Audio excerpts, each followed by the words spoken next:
نحمده نصلي ونسلم على سيدنا ومولانا محمد رسوله النبي الأمين المكين الحنين الكريم الرؤوف الرحيم. أما بعد فأعوذ بالله من الشيطان الرجيم.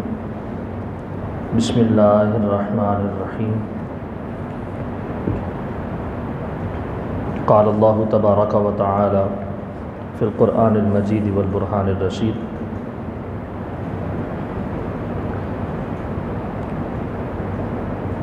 فلولا نفر من كل فرقة منهم طائفة ليتفقهوا في الدين ولينذروا قومهم إذا رجعوا إليهم لعلهم يحذرون.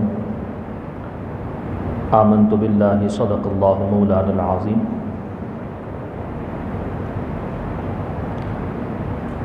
وقال امام ابن سیرین رضی اللہ تعالی عنہ: ان هذا العلم دین فانظروا عمن تأخذوا دینکم، او کما قال رضی اللہ تعالی عنہ.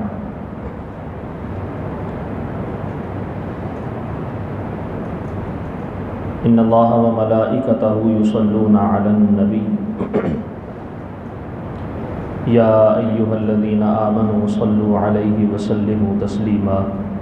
مل کے درود پاک پڑھ لیں: الصلاۃ والسلام علیک یا سیدی یا رسول اللہ وعلی آلک واصحابک یا سیدی یا حبیب اللہ.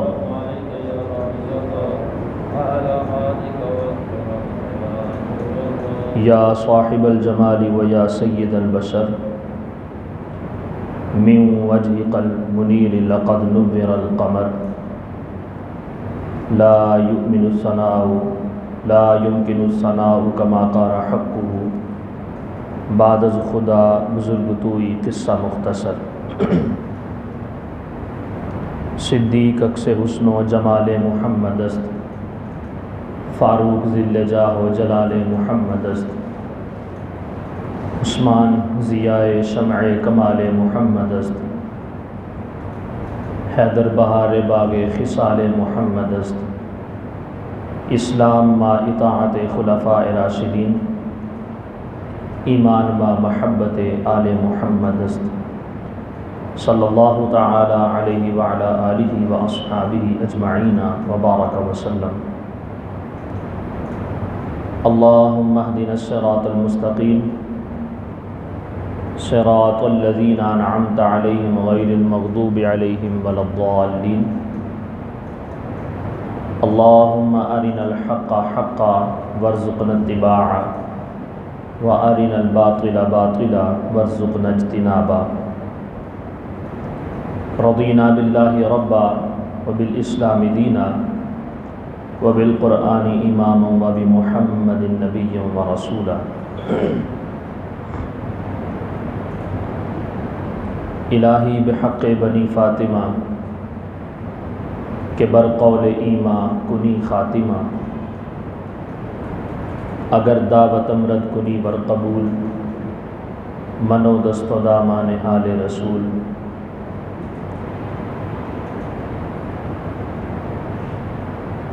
کائنات کے اندر پائی جانے والی جتنی بھی تعریفات ہیں وہ اللہ رب العزت کے لیے اور جتنی بھی ثنائے درود اور سلام ہیں وہ سارے کے سارے جناب محبوب رب العالمین کے لیے. اور ہم اس بات کے اوپر اللہ تعالیٰ کا بے حساب شکر ادا کرتے ہیں کہ اس نے ہم سب کو وہ دین، وہ راستہ، وہ شریعت اور وہ طریقہ عطا فرمایا ہے کہ جس کو کبھی بھی نہ زوال کا سامنا ہوا ہے اور نہ ہی کبھی زوال کا شکار ہوگا۔ دین اسلام اللہ تعالیٰ کا پسندیدہ اور محبوب دین ہے، محبوب راستہ ہے۔ جتنے بھی انبیاء کرام علیہم الصلاۃ والسلام تشریف لائے، حضرت آدم علیہ الصلاۃ والسلام سے لے کر جناب محمد رسول اللہ صلی اللہ علیہ وآلہ وسلم تک سب لوگوں کا جو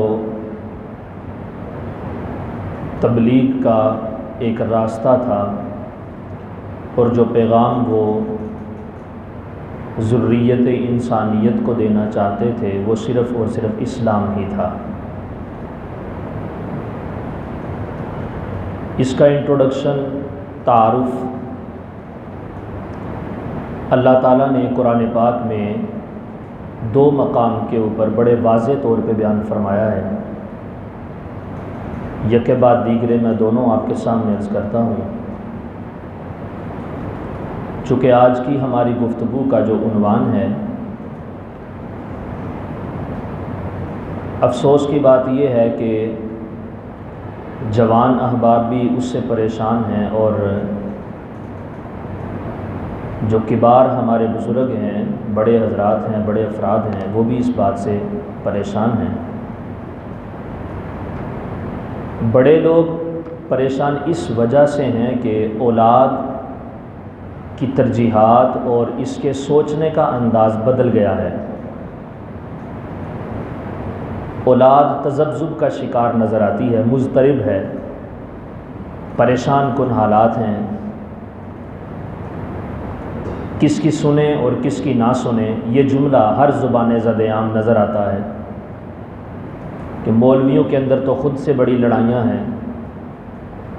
مولوی تو ایک دوسرے کو کفر کے فتوے لگاتے ہیں، مولوی تو یہ کرتے ہیں، مولوی تو وہ کرتے ہیں۔ تو یہ ایک اضطرابی کیفیت ہمارے معاشرے کے اندر چل رہی ہے کہ جس کی وجہ سے ہمارے جو بزرگ حضرات ہیں وہ پریشان نظر آتے ہیں کہ بچے جب کسی عالم یا کسی مولوی کی طرف ان کو لے کے جاتے ہیں تو بچے کہتے ہیں کہ ابا جان ہم بتائیں، سنیں تو کس کی سنیں؟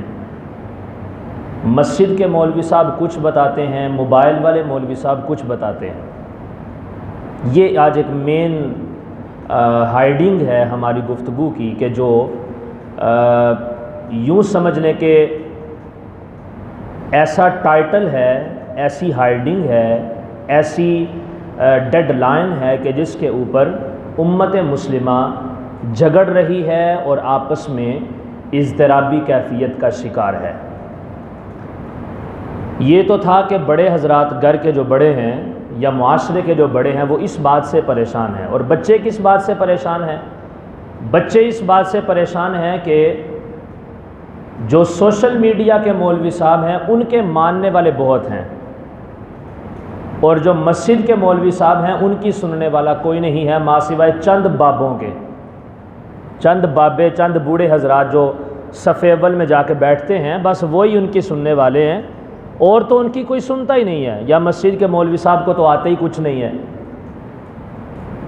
اور جو سوشل میڈیا کے مولوی صاحب ہیں ان کی تو ماشاءاللہ لائکس ہی بہت زیادہ ہیں، اور ان کے چینل کی سبسکرپشنز بڑی زیادہ ہے، اور جناب ان کے ویوز بڑے زیادہ ہیں، ان کی فین فالوئنگ بہت زیادہ ہے۔ تو مسجد کے مولوی صاحب کہتے ہیں موبائل والے مولوی صاحب کی نہ سنو، اور موبائل والے مولوی صاحب کہتے ہیں کہ مسجد کے مولوی صاحب کی نہ سنو۔ تو ہم جائیں تو کس طرف جائیں؟ دو باتیں۔ تیسری بات جو اس غلط ڈائریکشن کی ترجیح کی جو بنیاد بن رہی ہے، جو سبب بن رہی ہے، وہ یہ ہے کہ سوشل میڈیا کے جو مولوی صاحب ہیں وہ چند انگلش کے جملے بھی بول لیتے ہیں، اور مسجد کے جو مولوی صاحب ہیں ان کو انگلش کے جملے نہیں آتے۔ تو وہ اس بحاف کے اوپر، اس بنیاد کے اوپر وہ بچے یہ سمجھتے ہیں کہ سوشل میڈیا والے جو مولوی صاحب ہیں وہ زیادہ پاورفل ہیں، اور مسجد کے جو مولوی صاحب ہیں وہ بس ختمی مولوی ہیں، ختم کھا لیا تو بس گزارا کر لیا، باقی ان کے پاس اور کچھ نہیں ہے۔ تو یہ بیس آف ریئلٹی ہے ہمارے معاشرے کی. یہ حقیقت ہے، بنیاد ہے جس کے اوپر اس وقت ہمارا معاشرہ کھڑا ہے. لیکن بڑی عجیب سی بات ہے کہ میرے معاشرے کے افراد کے پاس عقل کا وہ تخمینہ نہیں ہے کہ جس کے ذریعے سے وہ اس بات کا جو ہے وہ خیال کر سکیں یا اس کا کوئی رزلٹ اور نتیجہ نکال سکیں کہ بھائی میں سنوں تو کس کی سنوں، مانو تو میں کس کی مانوں.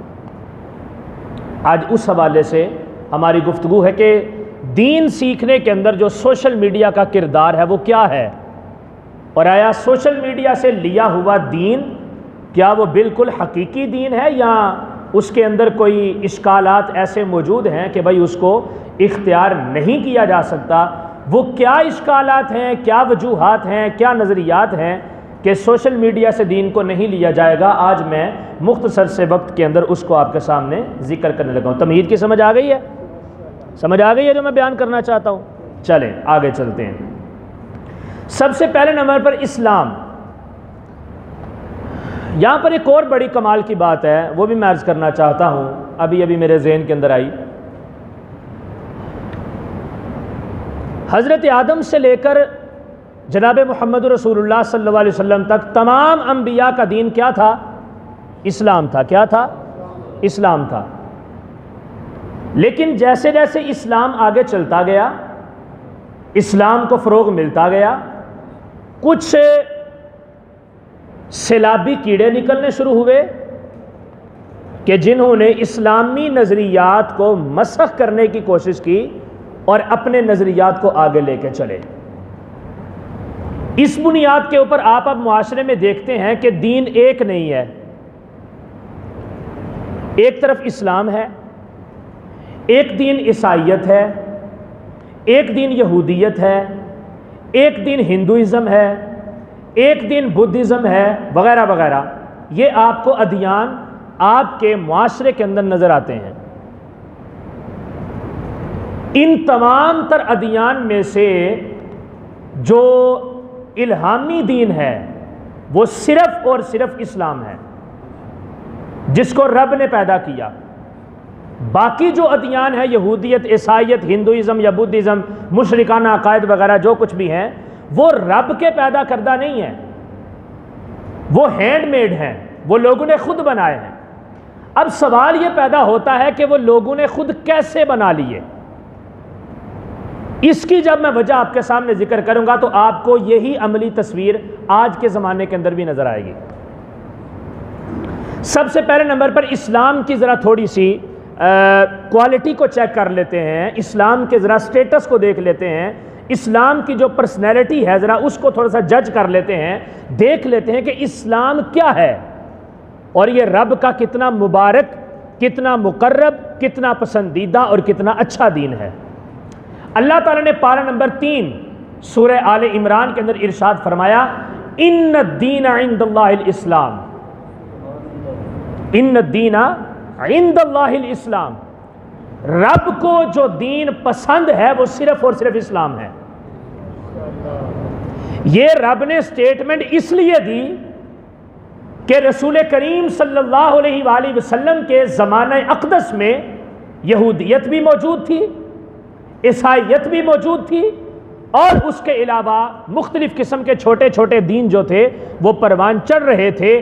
اللہ تعالیٰ نے اس وقت کے لوگوں کی بھی ذہنی کیفیت کو اور اضطرابی کیفیت کو ختم کرنے کے لیے، ذہن کے میل کچیل کو دور کرنے کے لیے رب نے یہ تخمینہ دیا لوگوں کو کہ دین تم نے وہ والا لینا ہے جو اسلام کے مطابق ہے.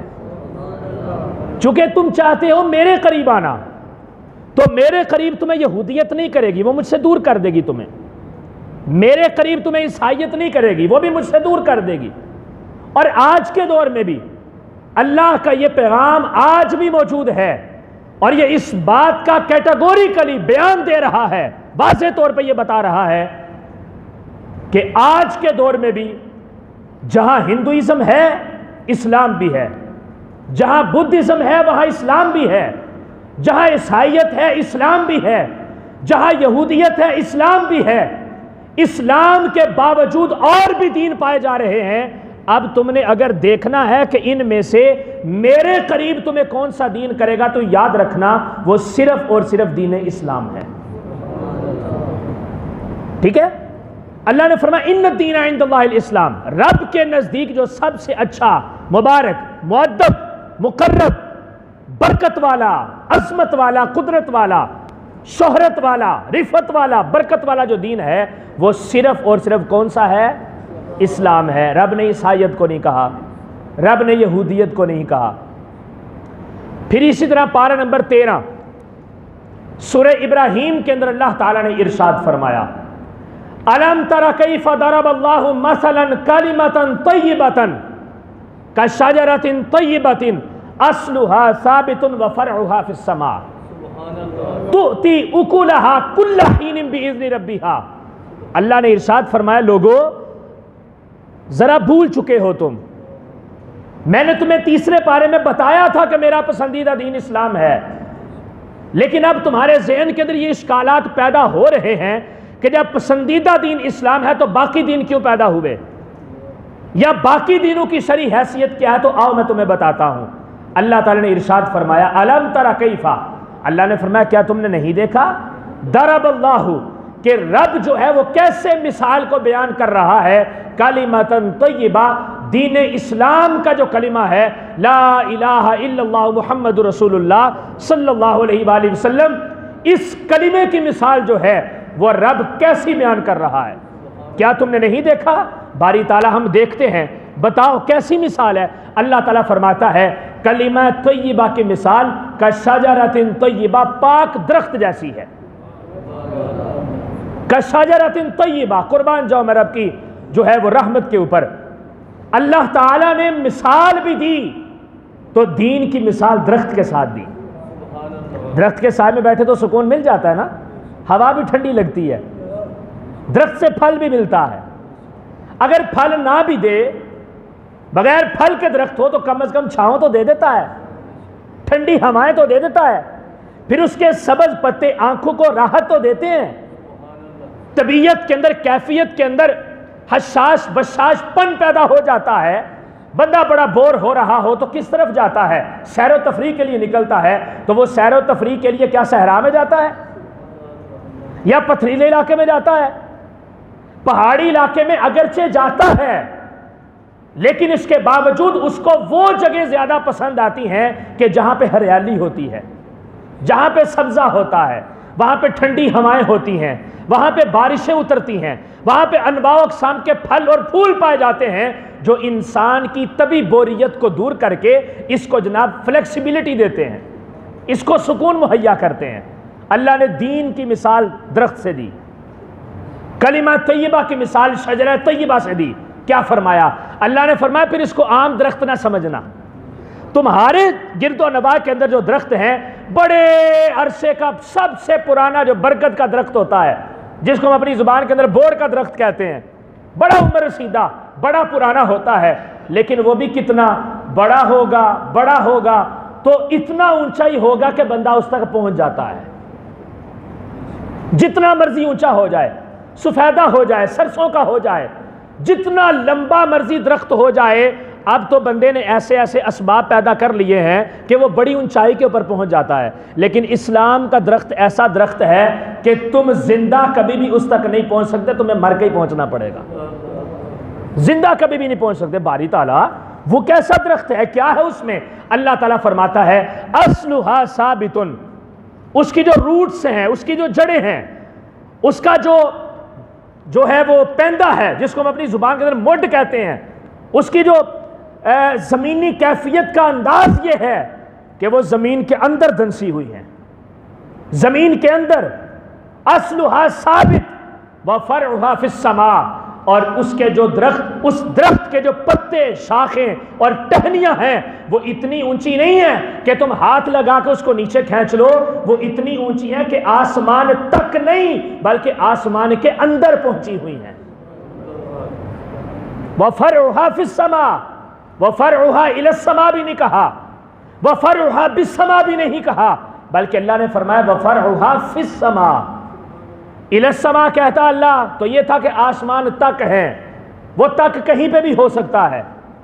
اللہ نے السما نہیں کہا، پھر بالسما بھی نہیں کہا کہ آسمان کے ساتھ ہیں، کم از کم اس کی ایک انتہا قائم ہو جاتی کہ صرف آسمان کے ساتھ ہے، آسمان سے اوپر تو نہیں ہے۔ لیکن اللہ نے فرمایا نہ وہ آسمان کی طرف ہے نہ وہ آسمان کے ساتھ ہے، بلکہ ہے تو وہ آسمان کے اندر ہے۔ آسمان کے اندر، چلو یار آسمان کے اندر تو ٹھیک ہے، ایک حد تو رب نے بیان کر دی، لیکن مجھے بتاؤ آسمان تو ساتھ ہیں۔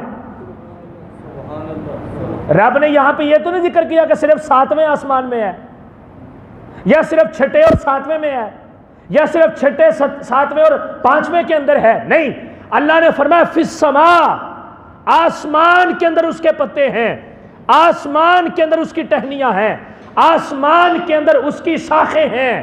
یعنی کہ رب بتانا یہ چاہتا ہے بلندی کا تم اندازہ تو لگا سکتے ہو، ایک حد تو قائم کر سکتے ہو، لیکن اس حد تک پہلے پہنچ کے دکھاؤ تو پھر حد کو قائم کرنا۔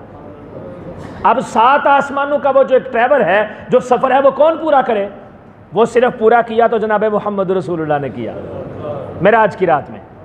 تو یہ اسلام ہے۔ فرمایا اسلام جو ہے اس کے مقابلے کے اندر بڑے سارے دین آئے، بڑی ساری چیزیں نکلی، بڑے سارے مذاہب نکلے، لیکن اسلام وہ واحد، وہ یکتا، وہ لاسانی، وہ ہر قسم کے عیب سے پاک وہ دین ہے کہ جس کی بنیادیں زمین کے اندر ہیں اور اس کی شاخیں آسمان سے بھی اوپر ہیں۔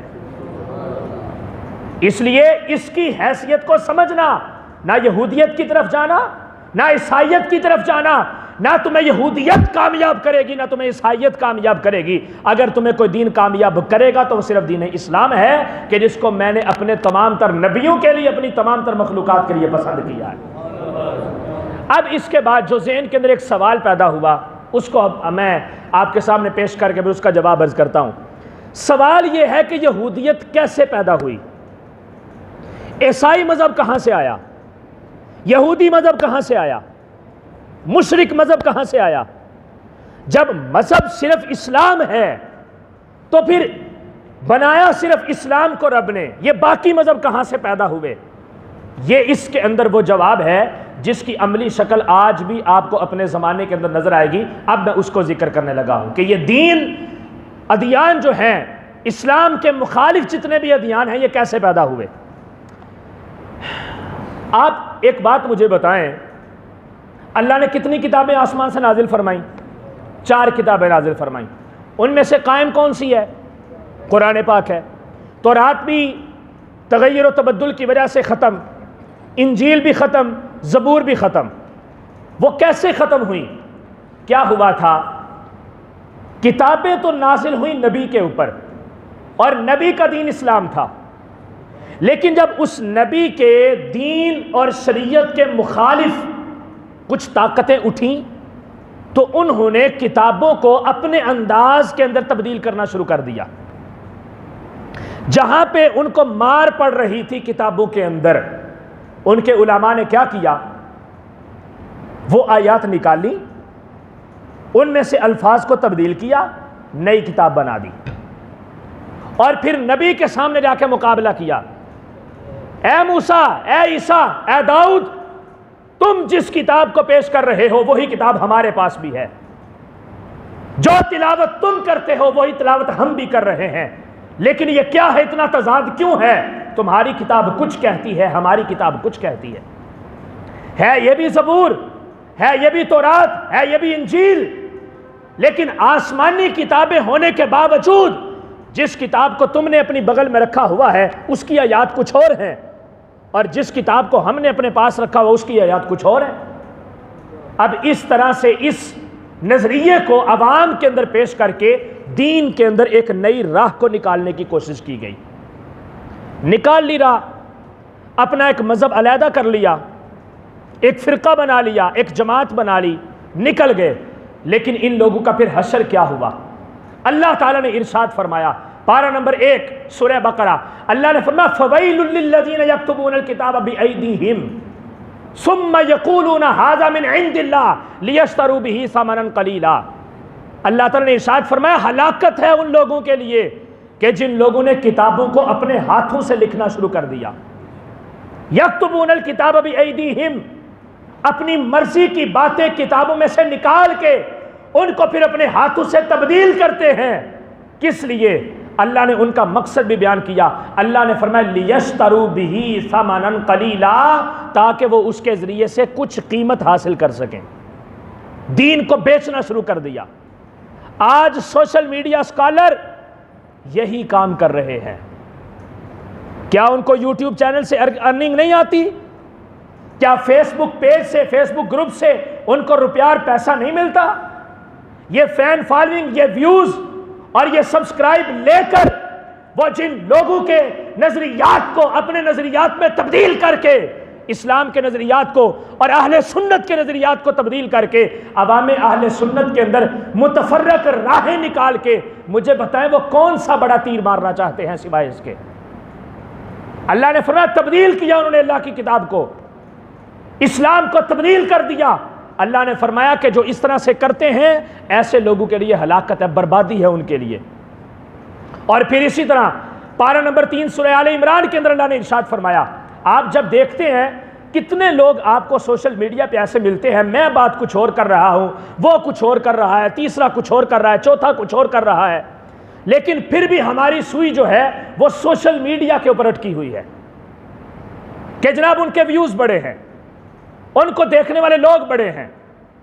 میرا آپ سے یہ سوال ہے، نبی کریم صلی اللہ تعالیٰ علیہ وآلہ وسلم نے جس وقت تبلیغ شروع کی، نبوت کا اظہار فرمایا، اعلان کیا، تو آپ کی مکمل 23 سالہ جو زندگی ہے نبوی زندگی کے اظہار والی، کہ جب حضور نے اپنا نبی ہونا لوگوں کے سامنے پیش کیا، وہ 23 سالہ جو زندگی ہے اس میں کتنے لوگ مسلمان ہوئے؟ جب حضور نے پردہ شریف فرمایا تو اس وقت کم و بیش 1,24,000 صحابہ کرام علیہم رضوان تھے، اہل بیت کرام کے افراد کے علاوہ 1,24,000 صحابہ کرام موجود ہیں. اب 1,24,000 صحابہ کرام یہ اس نبی کے غلام تھے کہ جو آخری نبی ہے، یعنی کہ صرف اور صرف اسلام ابھی مکہ اور مدینہ میں تھا. اگر کسی بندے کے دین اور علم کی حقیقت کا معیار فین فالوئنگ ہے، یا زیادہ ویوز ہیں، یا زیادہ سبسکرائبز ہیں، تو پھر اس وقت مکہ اور مدینہ کے علاوہ تو سارا عالم کفر تھا.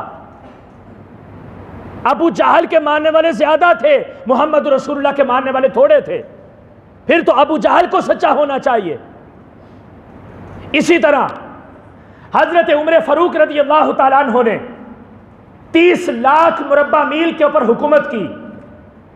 اب 30 لاکھ مربع میل کی جو ریاست ہے یہ اسلام کی ریاست ہے. کیا پوری دنیا کی آبادی 30 لاکھ مربع میل ہے؟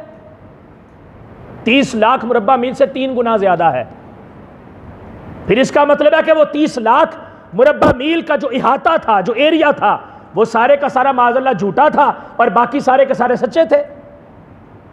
اور میرے بھولے مسلمانوں، میرے بھائیوں، میرے جوانوں جن کے ہاتھوں میں موبائل ہیں اور وہ سن رہے ہیں مختلف قسم کے اسکالرز کو، اپنی عقل کو تھوڑا سا کھولیں. آپ جنت نہیں خرید رہے، آپ جہنمیت خرید رہے ہیں، جو بعد میں جہنمیت بن کے آپ کے سامنے کھڑی ہو جائے گی.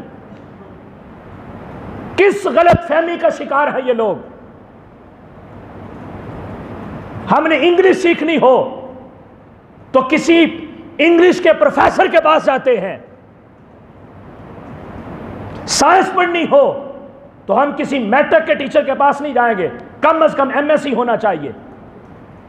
میتھ سیکھنا ہو تو ہم جناب میٹرک یا مڈل یا جناب FSc لیول کے ٹیچر کے پاس نہیں جاتے، ہم کم از کم ماسٹر کے پاس جاتے ہیں کہ ہمیں میتھ سمجھا دے. یہ صرف دین ہمیں ملا کہ جس مرضی لچے لفنگے سے لیتے جائیں. ایک دنیاوی معیار کی خاطر ہم لوگوں نے اتنے کوالیفائڈ ٹیچر ہائر کیے ہوئے ہیں، ایسے ایسے کمال کے ٹیوٹر لے لیے ہوئے ہیں. ایک اسلام ہے وہ جناب ہمیں گویے سے بھی مل جائے تو وہ کافی ہے، وہ ہمیں چور سے بھی مل جائے تو کافی ہے، وہ ہمیں 2 نمبر پیر سے مل جائے تو وہ بھی کافی ہے، وہ ہمیں خلاف شرع ناخواں سے مل جائے تو وہ بھی کافی ہے. کیوں اسلام کے اندر یہ معیار نہیں پیدا کیا ہم نے؟ اگر یہ اسلام کے اندر ہم لوگوں نے یہ معیار پیدا نہیں کیا تو خبردار کسی بندے کو اس بات کا حق نہیں ہے کہ وہ باہر گلی کے اندر کھڑا ہو کے یہ کہے کہ مولویوں نے یہ کر دیا۔ اپنے معیار کو ٹھیک کرو۔ اس لیے اپنی ڈائریکشن تھوڑی سی ٹھیک کریں۔ قرآن پاک میں اللہ نے فرمایا وَإِنَّ مِنْهُمْ لَفَرِيقًا يَلْوُونَ أَلْسِنَتَهُمْ بِالْكِتَابِ لِتَحْسَبُوهُ مِنَ الْكِتَابِ وَمَا هُوَ مِنَ الْكِتَابِ کہ کچھ لوگ تمہیں ایسے ملیں گے کہ جو اللہ کی کتاب کو، اللہ کے قرآن کو اس طرح سے پڑھیں گے کہ زبان کو موڑ لیں گے۔ یلوون السنتہم، زبان کو موڑ لیں گے۔ زبان کو موڑنے کا مطلب یہ ہے کہ جو کتاب کہتی ہے اس کو ختم کر کے اپنی مرضی کو شامل کریں گے۔ یلوون السنتہم بالکتاب، یہ مضارع کا صیغہ ہے۔ یہ اللہ نے پچھلے لوگوں کی بات نہیں کی، آنے والے لوگوں کی بات کی ہے۔ قرآن پڑھ رہا ہوں، سوچیں تھوڑا سا۔ آج بھی یہ یہودیت، یہ عیسائیت اگر پیدا ہوئی ہے تو اسی طرح کے سوشل میڈیا اسکالر کی وجہ سے پیدا ہوئی ہے۔ جس طرح آج اسلام کے اندر نئی راہیں، نئے فرقے، نئے مذاہب، نئی قسم کی جماعتیں نکالنے کی کوشش کی جا رہی ہے۔ ایک بڑی مزے کی بات آپ کو بتاؤں، ہمارے ایک دوست ہیں تو وہ بیان کر رہے تھے، کہتے ہیں کہ ایک مرتبہ ایک شخص میرے پاس آیا تو اس نے مجھے کہا کہ جی میرا ایک مسئلہ ہے، مجھے اس کا جواب چاہیے۔ وہ کہتے ہیں میں نے اس مسئلے کا جواب اس کو دیا تو اس نے آگے سے مجھے کہا کہ میں نے فلاں ڈاکٹر صاحب کا یہ جواب سنا تھا تو انہوں نے کچھ اور جواب دیا تھا، لہٰذا میں آپ کی بات نہیں مانوں گا، میں ان ڈاکٹر صاحب کی بات مانوں گا۔ اب جس بندے سے وہ آ کے مسئلہ پوچھ رہا ہے اس کی علمی حیثیت میں آپ کو بعد میں بتاتا ہوں، پہلے بات سنا لو۔ اس نے کہا جی ہم آپ کی بات نہیں مانیں گے، ہم ان ڈاکٹر صاحب کی بات مانیں گے۔ اب اس بندے کو یہ کنفیوژن ہوئی، یہ اشکال پیدا ہوا کہ ہو سکتا ہے کہ میں نے غلط بتایا ہو یا کوئی بات میں ادھر کی ادھر کر گیا ہو، چونکہ انسان ہے غلطی ہو جاتی ہے۔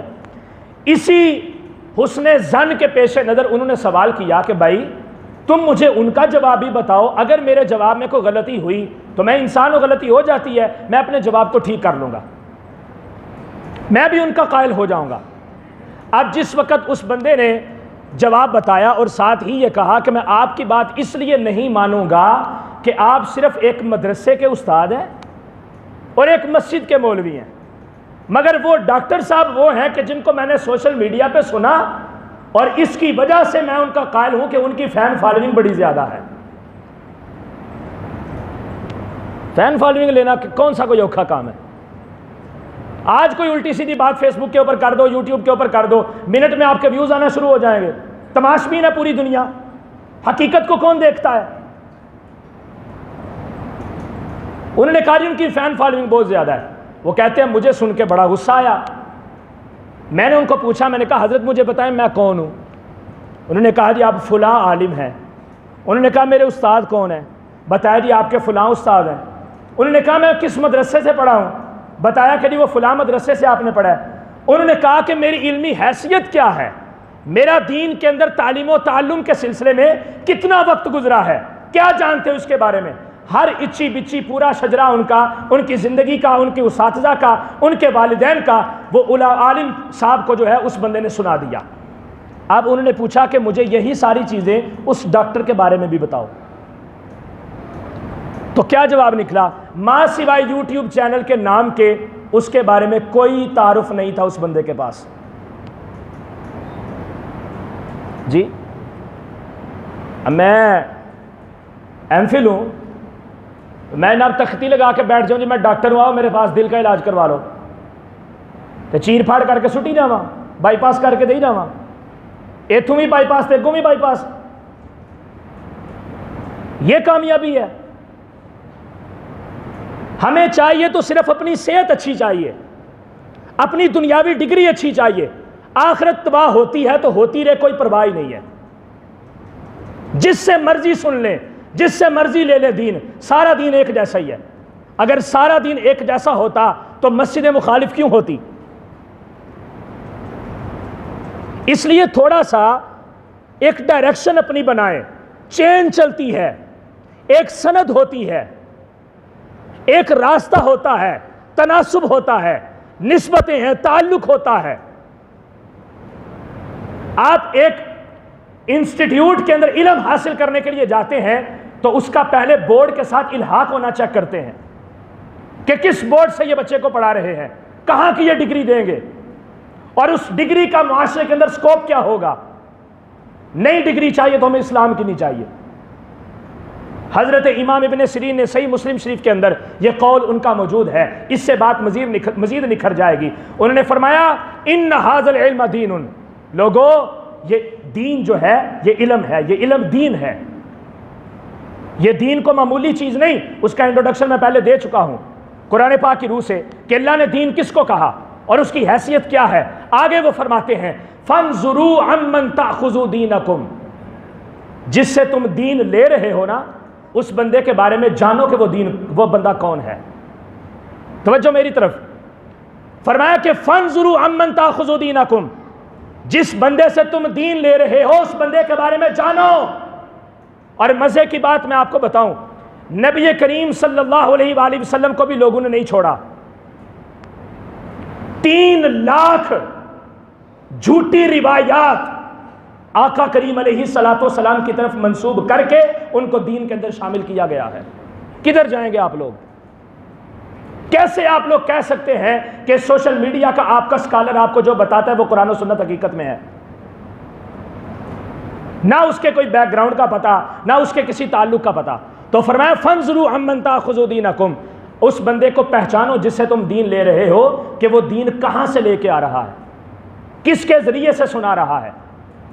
ہم جب 10 سال کا درس نظامی کا کورس کرتے ہیں، ہمارے اساتذہ ہمیں ڈگری دیتے ہیں، ہمیں سند حدیث دیتے ہیں۔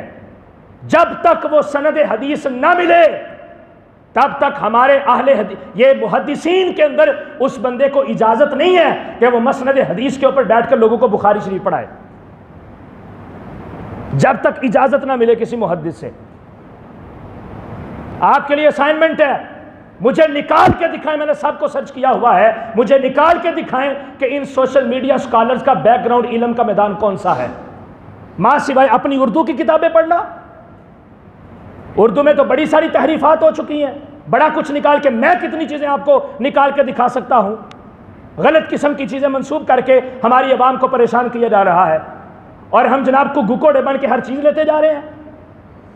ایسا نہ کریں، اپنے معیار کو سمجھیں۔ آپ مسلمان ہیں، آپ یہودیوں کے گھر پیدا نہیں ہوئے، آپ عیسائیوں کے گھر پیدا نہیں ہوئے، اس لیے اپنا دین اور اپنا مذہب، اپنا ایمان نہ بیچیں، ایویں کسی کے ہاتھ دے دینا، ایویں کسی کے سپرد کر دینا، ایسا نہیں ہوتا۔ اب آؤ میں آپ کو بتاؤں کہ اسلام کیا ہے اور اسلام کیسے سکھاتا ہے کہ اسلام کس کو کیسے لینا چاہیے اور اسلام دین سیکھنے کا طریقہ کیا ہے۔ یہاں پر ایک اور بڑی مزے کی بات آپ کو بتاؤں، خدا کی قسم یہ جتنے آپ کو ناہنجار قسم کے سوشل میڈیا اسکالر ملیں گے نا، نہ ان کی زبانوں سے حضور کے صحابہ محفوظ ہیں، نہ ان کی لعنت اور ملامت سے حضور کے اہل بیت محفوظ ہیں، نہ ان کی لعنت اور ملامت سے اس امت کے اولیاء صلحاء نیک بزرگان دین محفوظ ہیں۔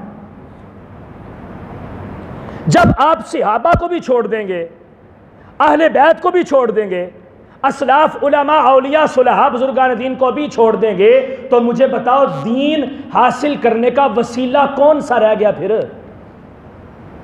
صحابہ نے حضور سے لیا، تابعین نے صحابہ سے لیا، تبع تابعین نے تابعین سے لیا، تبع تابعین سے آگے محدثین مجتہدین فقہاء نے لیا۔ یہ پوری ایک چین ہے، یہ پورا ایک طریقہ ہے، ایک راستہ ہے، اس راستے سے دین لینا چاہیے۔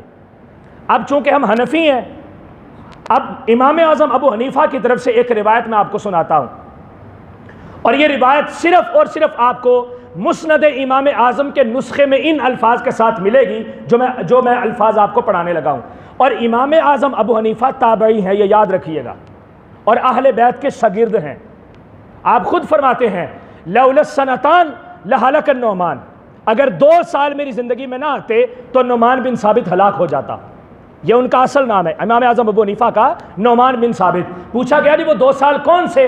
آپ نے فرمایا وہ 2 سال وہ جو میں نے حضرت امام جعفر صادق کی شاگردی میں گزارے ہیں، جو امام جعفر صادق کی شاگردی میں، غلامی میں، ان کے پاؤں چومتے ہوئے، ان کے جوڑے اٹھاتے ہوئے، ان کی خدمت کرتے ہوئے جو میں نے گزارے ہیں، فرماتے ہیں یہ 2 سال صرف 2 سال کہاں قیامت کی صبح تک کا عرصہ. فرماتے ہیں میں نے قیامت کی صبح تک کے عرصے کو یہ 2 سال بیچ کے میں نے اتنا لمبا عرصہ خرید لیا ہے. ساری دنیا میرا نام عزت سے لیتی ہے. کیوں؟ میں نے اہل بیت کی محبت میں وقت گزارا ہے، میں نے ان کی خدمت میں وقت گزارا ہے. آپ امام جعفر صادق کے شاگرد ہیں، آپ کی طرف سے یہ تابعی ہیں، اور صحابہ سے ڈائریکٹ عبداللہ ابن عمر کے بھی شاگرد ہیں، عبداللہ ابن مسعود کے بھی شاگرد ہیں، اور حضرت عمر فاروق کی طرف سے بھی ان کو روایات ملتی ہیں. آپ نے حدیث جبریل کو ذکر کیا، یہ حدیث مسلم شریف کے اندر بھی ہے، بخاری شریف کے اندر بھی ہے، اور مسند امام اعظم کے اندر بھی ہے. اس کو میں آپ کے سامنے ذکر کرنے لگا ہوں. فرماتے ہیں کہ صحابہ کرام کہتے ہیں بینما نحن مع رسول اللہ صلی اللہ علیہ وسلم، ہم حضور علیہ الصلوۃ والسلام کی خدمت میں بیٹھے ہوئے تھے، اور ہمارے پاس ایک کثیر جماعت تھی من اصحابہ، صحابہ کی ایک کثیر جماعت بیٹھی ہوئی تھی، اور آقا کریم علیہ الصلوۃ والسلام وہاں پہ موجود تھے. اذ اقبل شاب جمیل، فرماتے ہیں کہ ایک خوبصورت جوان آیا، ابیض حسن اللمہ طیب الریح علیہ ثیاب بید، فرماتے ہیں کہ اس کی چہرے کی چمڑی بڑی خوبصورت تھی، چٹی سفید چمک رہی تھی، اور فرمایا طیب الریح، اس کی جو خوشبو تھی وہ بڑی خوبصورت تھی. ایسی خوشبو ہم نے مکہ اور مدینہ میں کبھی سونگی نہیں تھی، اتنی کمال کی خوشبو. آقا کریم علیہ السلام کی ذات جو ہے وہ وراء الورا ہے، اور ساتھ ثیاب بید، اس کے جسم پہ سفید لباس تھا.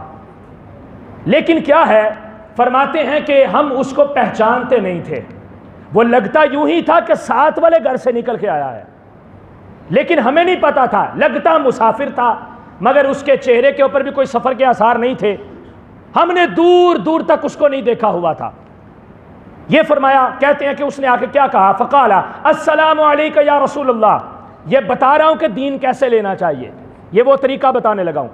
فرماتے ہیں السلام علیک یا رسول اللہ. اس نے آ کے حضور کو سلام کیا. قال، آقا کریم علیہ الصلوۃ والسلام نے فرد علیہ رسول اللہ صلی اللہ علیہ وسلم ورددنا معہ، کہتے ہیں کہ حضور نے اس کو سلام کا جواب دیا، تو ہم نے بھی حضور کے ساتھ اس کو سلام کا جواب دیا. چونکہ اس نے مجموعی اعتبار سے یوں سمجھ لیں کہ کلاس لگی ہوئی تھی، اور وہ کلاس میں ایک شاگرد آیا، اس شاگرد نے آ کے حضور کو، استاد محترم کو سلام کیا. حضور نے بھی جواب ارشاد فرمایا، ہم نے بھی سب نے جواب دے دیا. کہتے ہیں فقال ادنو یا رسول اللہ. اس نے کہا حضور میں تھوڑا سا قریب ہو جاؤں، تھوڑا سا قریب ہو جاؤں. قال، آقا کریم علیہ السلام نے فرمایا ادنو، ہو جاؤ. فدنا دنوتن او دنوتین، فرماتے ہیں کہ وہ بندہ حضور کے تھوڑا سا قریب ہوا یا تھوڑے سے تھوڑا سا زیادہ قریب ہوا، 1 فرلانگ یا 2 فرلانگ. پہلے دور بیٹھا ہے. ادب دیکھیے گا یہاں پہ کہ استاد سے علم کیسے حاصل کیا جائے. پہلے پیچھے بیٹھا، پھر حضور سے اجازت طلب کی، حضور قریب آ جاؤ. آقا نے فرمایا آ جائیں. پھر وہ 1 دفعہ نہیں بلکہ 2 فرلانگ حضور کے تھوڑا سا مزید قریب ہو گیا. ثم قام مؤخرا له، پھر وہ ادب کے ساتھ کھڑا ہو گیا. حضور کی بارگاہ میں مجلس سجی ہے، وہ ادب کے ساتھ کھڑا ہو گیا. ثم قال، پھر اس نے کہا ادنو یا رسول اللہ، یعنی کہ وہ بالکل اینڈ پہ تھا، پہلے اجازت لے کے مجلس کے درمیان میں آ گیا. درمیان میں آ کے پھر کھڑا ہو کے ہاتھ باندھ کے سر جھکا کے کہتا ہے یا رسول اللہ اور تھوڑا سا قریب آ جاؤں. حضور نے فرمایا ادنو ادنو. آقا کریم علیہ السلام نے مزید اس کو قریب کیا تو فرماتے ہیں فدنا، وہ قریب ہوا حتی الصق رکبتیہ برکبتی رسول اللہ صلی اللہ علیہ وسلم. فرماتے ہیں اب وہ اتنا قریب ہو گیا یہاں تک کہ وہ دوزانوں بیٹھا تو اس کے گھٹنے حضور کے گھٹنوں کے ساتھ متصل ہو گئے. دوزانوں ہو کے ادب کے ساتھ حضور کے مبارک گھٹنوں کے ساتھ گھٹنے ملا کے بیٹھ گیا. اور آگے فرمایا کہ اس نے اتنا قریب ہوا کہ اس نے اپنے گھٹنوں پہ ہاتھ نہ رکھے بلکہ حضور کے مبارک گھٹنوں پہ ہاتھ رکھ لیے. یہ جس طرح اتحیات میں بیٹھتے ہیں تو اپنے گھٹنوں پہ ہاتھ رکھتے ہیں نا، اس طرح اس نے رکھے ہاتھ، اور اتنا قریب تھا کہ اس کے کچھ ہاتھ آقا کریم علیہ السلام کے مبارک گھٹنوں کے ران مبارک کے اوپر تھے. سوالات کیے، سوالات چلتے رہے، جوابات ملتے رہے. بڑی لمبی طویل حدیث سے پاک ہے، چونکہ وقت اب مکمل ہو چکا ہے، میں اس کا خلاصہ پورا کرنے لگا ہوں. جب وہ ساری گفتگو کر کے چلے گئے، اجازت لے کے چلے گئے، تو آقا کریم علیہ السلام نے ارشاد میں صحابہ سے جاؤ دیکھو یہ کدھر گیا ہے، نکلو فوراً دیکھو کدھر گیا ہے. صحابہ کہتے ہیں ہم نکلے، ہمیں باہر سے کوئی چیز نظر نہ آئی، حالانکہ کوئی تاخیر نہیں ہوئی، کوئی دیر نہیں ہوئی. تھوڑا سا ہی بس وقت گزرا ہے، ہم نکلے باہر، ہمیں وہ مسافر نظر نہیں آیا، ہم نے آ کے حضور کی خدمت میں عرض کہ یا رسول اللہ کئی شاہ لبی نہیں، حضور ویکھے ہی کاکھ نہیں، حضور نظر نہیں آیا، کیا بتائیں کہ وہ شخص کدھر کو گیا ہے؟ آقا کریم علیہ السلام نے ارشاد فرمایا کہ جانتے ہو اس بندے کو کہ یہ کون تھا؟ عرض کیا اللہ اور اللہ کے رسول ہی بہتر جانتے ہیں۔ فقال رسول اللہ صلی اللہ علیہ وسلم، حضور نے فرمایا ھذا جبریل علیہ السلام، یہ حضرت جبریل تھے، کیا کرنے آئے تھے؟ اتاکم یعلمکم معالم دینکم، اے لوگو یہ تم کو تمہارا دین سیکھنے کا طریقہ بتانے آئے تھے۔ یہ طریقہ بتاؤ سوشل میڈیا پہ، بستر میں لیٹ کے تم قرآن سن رہے ہوتے ہو، بستر میں لیٹ کے حضور کی حدیث سن رہے ہوتے ہو، کبھی کسی مجلس میں بیٹھے، کبھی کسی مقام پہ بیٹھے، جب بے ادبی کے انداز میں دین سیکھا جائے تو فائدہ اس کا پھر یہی ہوگا نا کہ فین فالوئنگ کی جناب حقیقت کا معیار ہے، یا حدیث کا نمبر پڑھا دینا حقیقت کا معیار ہے۔ اگر حدیث کا نمبر پڑھا دینا کافی ہوتا تو محدثین اتنے صحابہ کی سندیں کیسے یاد کرتے؟ لاکھوں کتابیں عربی کے اندر کیوں لکھی جاتی ان کے اوپر؟ اگر صرف حدیث کا نمبر بتانا مقصود ہوتا تو بخاری شریف ہزاروں کی تعداد کے اندر بخاری حدیثیں کیوں لکھتے؟ امام مسلم حدیثیں کیوں لکھتے؟ امام حاکم کیوں لکھتے مستدرک کو؟ صحیح ابن حبان کیوں لکھی جاتی؟ ترمذی، ابو داؤد، نسائی اور ابن ماجہ یہ کیوں تحریر کی جاتی؟ اگر صرف حدیث کا نمبر حقیقت کا معیار ہوتا تو، اور حدیث کا نمبر تو ہر مکتبے والا اپنی مرضی سے بناتا ہے۔ تمہیں کیا پتا کہ کون سا جناب ایک اسکالر کون سی حدیث کا نمبر پڑھ کے تمہیں چونا لگا رہا ہے؟ تھوڑا سا خود بھی عقل کو فراغ کرنا چاہیے۔ اس لیے آپ کے پاس جو ایسا عالم موجود ہے کہ جس کے اوپر آپ کو یقین ہے کہ یہ واقعی کہیں سے پڑھا ہے، کسی استاد سے اس نے مار کھائی ہے، مدرسے کے اندر اپنے وقت کو صرف کیا ہے، اس بندے سے آ کے دین سیکھو۔ صرف یوٹیوب کافی نہیں ہے، صرف فیس بک کافی نہیں ہے، دین ملتا ہے تو ادب سے ملتا ہے، استاد کے سامنے دوزانوں بیٹھ کے ملتا ہے، باوضو رہتے ہوئے ملتا ہے۔ یہ دین نور ہے، یہ کوئی چکنی چپڑی باتیں نہیں ہیں، یہ نور ہے، یہ اللہ رب العزت کی طرف سے ودیت ہوتا ہے، اور یہ ہر کسی کو نہیں ملتا، یہ اسی کو ملتا ہے جس کے اوپر اللہ کا فضل ہوتا ہے۔ نبی کریم صلی اللہ علیہ وسلم نے ارشاد فرمایا من یرید اللہ بہ خیرا یفقہہ فی الدین، جس بندے کے ساتھ رب بھلائی کا ارادہ کرتا ہے اس بندے کو دین کی سمجھ عطا فرما دیتا ہے۔ اب آپ سوچیں کہ آیا ہمارے ساتھ رب نے بھلائی کا ارادہ فرمایا کہ نہیں فرمایا؟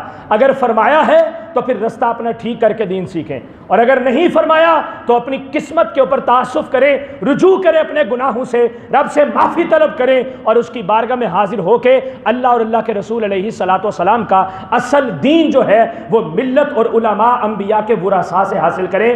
اس طرح سے سوشل میڈیا سے آپ کو دین کی وہ حلاوت، وہ روحانیت کبھی بھی نصیب نہیں ہو سکتی جو آپ اس طرح سے لینے کی کوشش کر رہے ہیں۔ اللہ رب العزت ہم سب کو فکر آخرت کی توفیق عطا فرمائے اور ہمیں دین سیکھنے کی توفیق نصیب کرے۔ وآخر دعوانا الحمدللہ رب العالمین۔